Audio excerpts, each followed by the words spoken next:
This is our trailer mounted steam generator. The convection and stack and radiant and trailer have all been completed.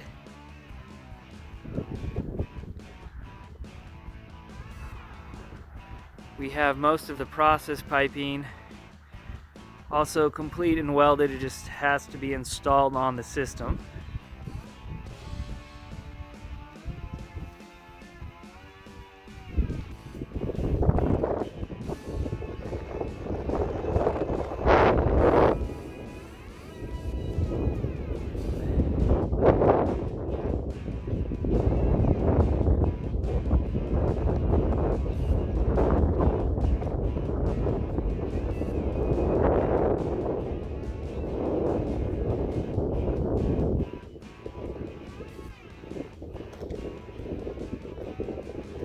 There's some railing that we have to attach.